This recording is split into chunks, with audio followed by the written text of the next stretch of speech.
I'm going to depart a bit and from my usual subjects and talk a little bit about a very precious subject to me, which is myself. My mom's Japanese and my dad's American, and I was raised just north of Boston in a region called New England.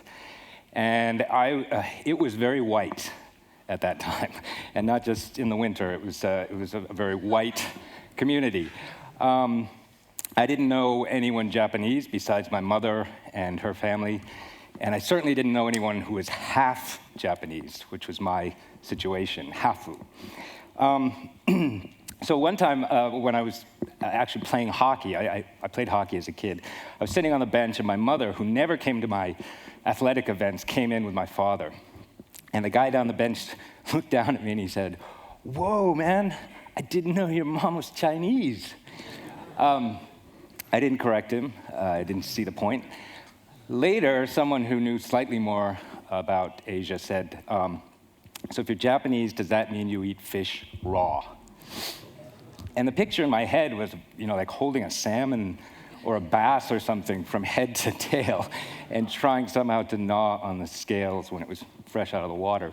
I didn't think I could do it. But I did eat sushi when I visited Japan with my mother.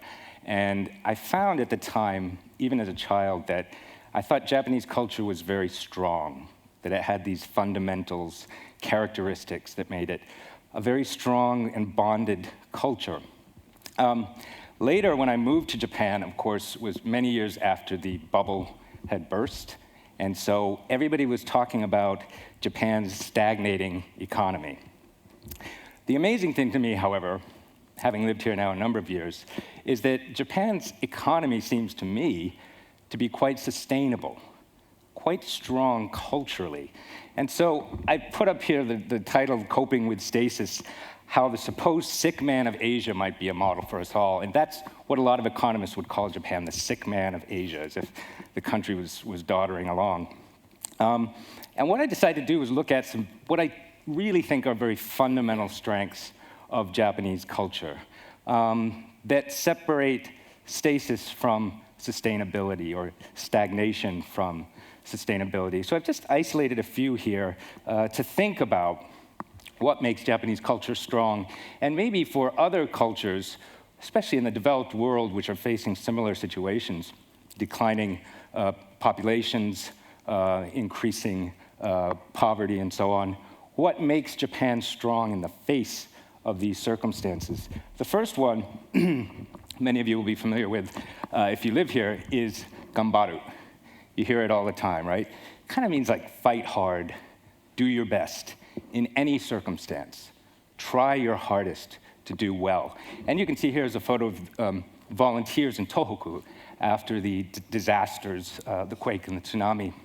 Gambaru was like a call to action, a call to get together and do their best in the face of adversity.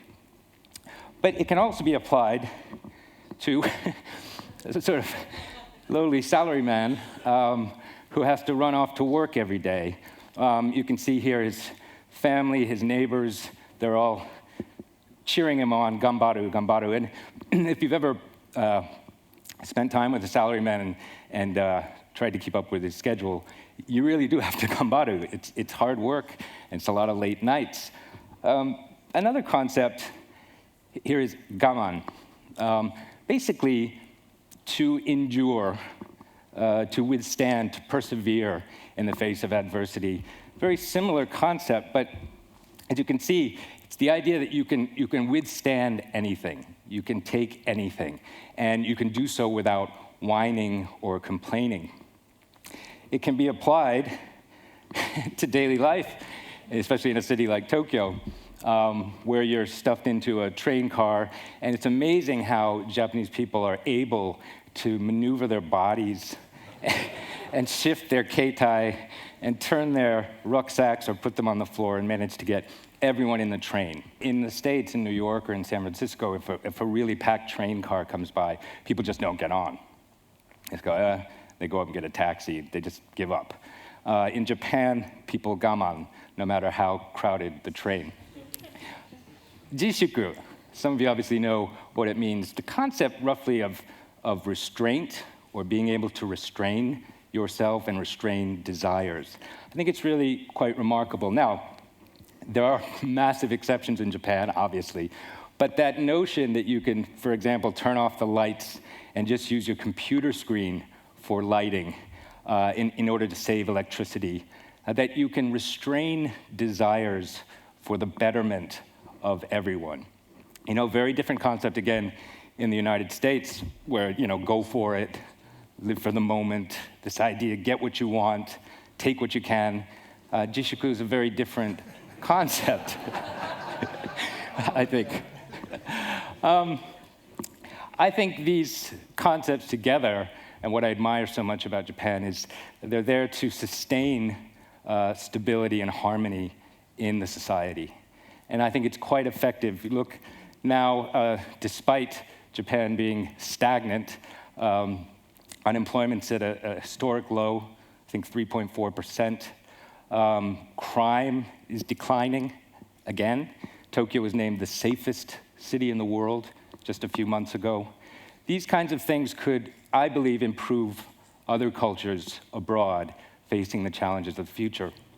I actually authored a book on popular culture in Japan and its popularity overseas. And I still write about popular culture such as anime and manga and cosplay and so on. And as you know, probably, the government has a Cool Japan campaign underway where they're trying to promote the coolness of Japanese culture through pop culture, images, and graphics. What I would call upon the government to do, and those of you who live in Japan to do, is to promote these characteristics, to push the real deeper strengths of Japan and let people know how sustainable a culture can be when harmony and stability are prized. Thank you very much.